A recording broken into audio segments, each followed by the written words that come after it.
Oh my God, guys! I just finished watching AEW Revolution just over nearly an hour ago, and Christian Cage has made his debut in AEW.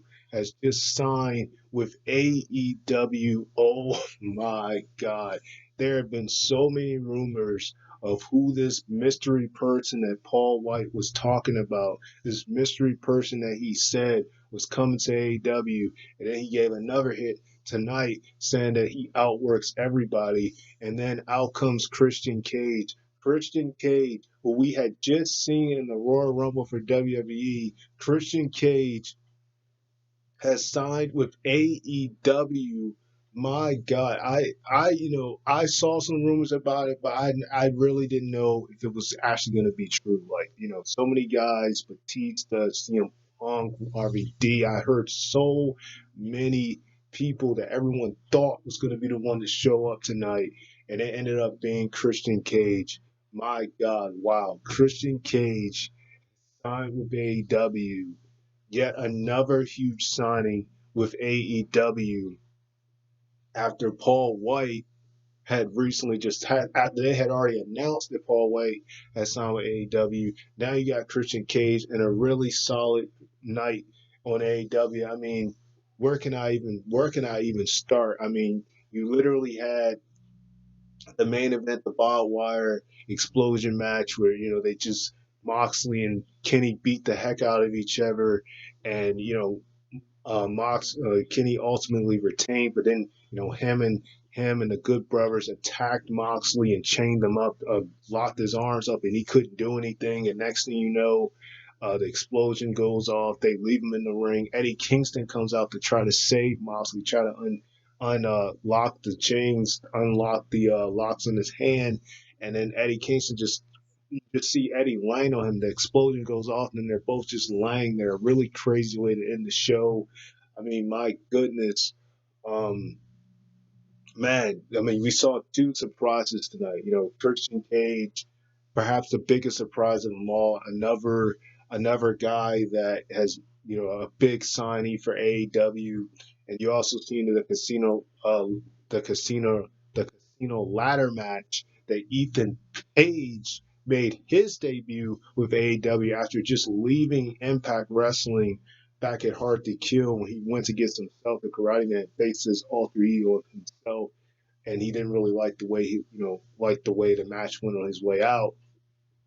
He just made his debut in a casino ladder match, which ended up being won by Scorpio Sky, which I thought that was a really interesting pick. For a second, they almost had me thinking that Cody was going to win it, but he shoved Cody off the ladder, ended up winning the match. But there was so many hot spots in this match. I mean, it was just insane. You had the one spot where Penta went for a Canadian destroyer on Cody Rhodes on the ladder. I mean, you had a spot where basically I think it was Lance Archer um that pushed Scorpio Sky through the ladder. I mean, you had a lot of crazy spots in this match, and man, I mean, definitely that was a big win for Scorpio Sky. I didn't think he was going to be the one to win at all. I mean, the way it looked, it almost had me thinking Lance Archer or somebody else was going to win the match, because Lance Archer dominated a lot of the match, and at one point, um, you know, Jake Roberts got involved and hit a clothesline. I think it was on that guy. What is his name? The Maxter guy or whatever. The guy with the beats or whatever. And that was a really crazy match.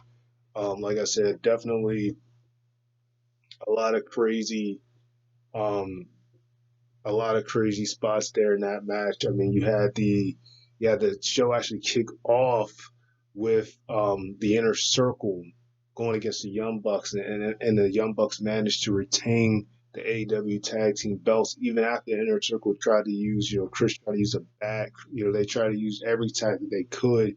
Even Wardlow tried to get involved, and Chris accidentally hit him with the Judas effect, and it ultimately eventually led to them super kicking MJF to death, which eventually led to them super kicking, Chris Jericho, and actually pinning Chris Jericho win the match, which is funny because last year, they had a star-studding match with Adam Page and Kenny Omega when they were champions, and they were on the losing end. And then this year they ended up winning and retaining the AEW Tag Team belts. So that was a really good way to open up the show. I mean, man, what a night it was!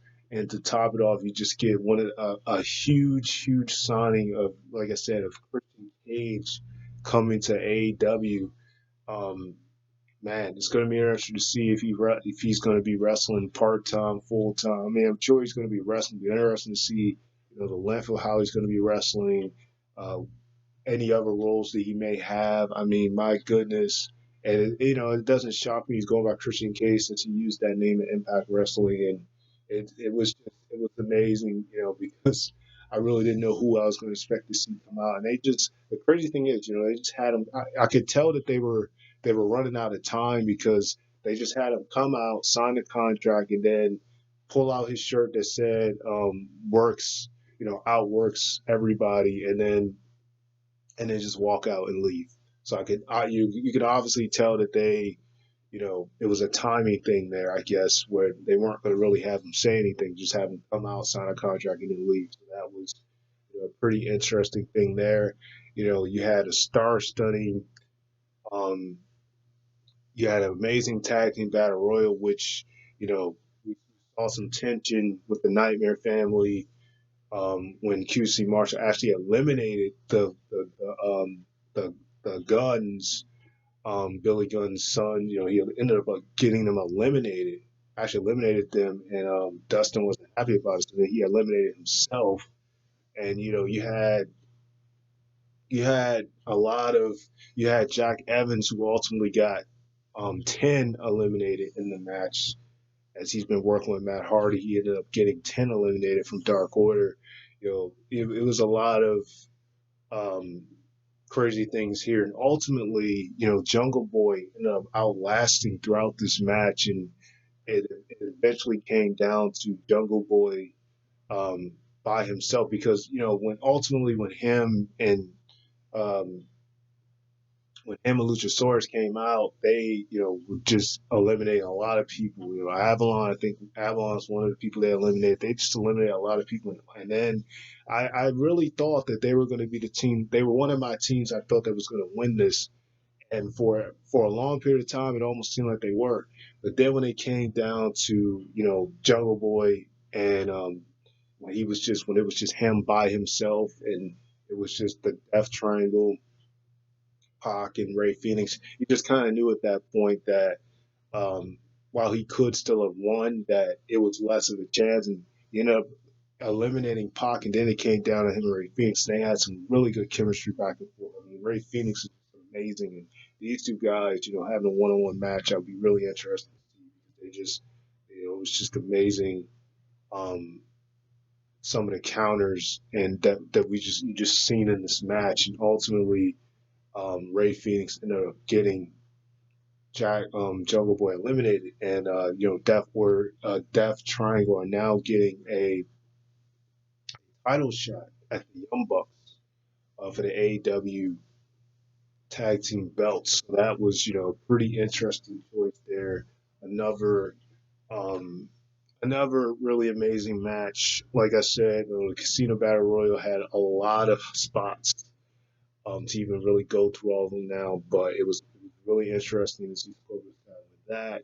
And the women, forgive me if I say her name wrong, but not Mamisa, but Sanami, she went against Sheeta, and Sheeta retained. And what I think was the match of the night. Like honestly, that was my match of the night. That match just tore the house down. These women just went to war. Like, they just went to war. You could tell they've had a long history together. And they just went to war. Like it was just like amazing. Every time one of them would hit each other with a clothesline or a Falcon Arrow or any offense one of them got, they wanted to keep going at each other and just kept going and kept going. And then ultimately put away her and retained the AEW championship. retained the AEW Women's title, and I was surprised about that because I really thought, that she was going to drop the belt, but she's still champion. She's been champion ever since Double or Nothing last year, and that was really interesting. That Nyla Rose came out and attacked her, and then from there, you had Nyla Rose came out and attacked her. From there, you had Britt Baker, and I can't think of the other girl's name that was with them, but they all came out and basically, attacked them, and then Thunder Rosa actually came out for the save and to check on them, and it was just a really crazy thing with that because in the pre-show, in the buy-in, I actually saw the buy-in, and basically, Thunder Rosa and Rio got screwed by Britt Baker. Reba grabbed like crunch or something. I think she hit Thunder Rosa in the back, and they ended up winning. Britt Baker and her partner, and ended up beating Thunder Rosa and Rio. So then Thunder Rosa and Rio, they came out to make the save after Florida and and and my niece and her the girl she was going against, like they went to make the save after they were getting beat up by them. So that that was a pretty interesting thing there. I mean, you know that was definitely kind of crazy there, but I definitely think that match to me was my match of the night. And then you had the street fight. I mean, you had the Adam Page and Matt Hardy money match. I thought that was good for what it was. I thought these guys really put it, brung it to each other, and ultimately the Dark Order came to celebrate, came to help, um, Adam Page afterwards after we won the match, and they came to celebrate with him. So that was really good. I didn't really get to see, my TV was acting up during the show, so I didn't really get to see whether or not he actually is a Order member now or not. But I would definitely think at this point he's on his way to becoming, as much as attention is given to him, and that's really a really nice story they've been telling with this. And the street fight, street fight match with Derby and Sting and Brian Cage and Ricky Starks. I thought it was good for what it was. I do think they could have cut back some of the length of some of these matches, some of these, because pay per view how it kind of dragged a little bit in my opinion, but the match was okay. It was pretty good. I thought Sting looked good in this match. I thought he was pretty good. Derby took a lot of nasty bumps, and ultimately Sting ended up hitting the Scorpion Deathlock on Ricky Starks after Derby he went through like a wall or something on Brian Cage and took him out of the equation, coffin drop. I mean, it was just the same match. And then even even even some of the other matches, like the thing with Miro, I thought it was okay. I thought the Miro situation, the Miro and Chris Sabin thing where they attached Orange Cassidy and Chuck Taylor for the match. I thought that match was okay. I mean, it happened after the women's match. I thought that match, the feud's been going on for a pretty long while, so I do hope that they're kind of getting to the point where this feud is almost coming to an end because it has been going on for a long time. So um, I thought it was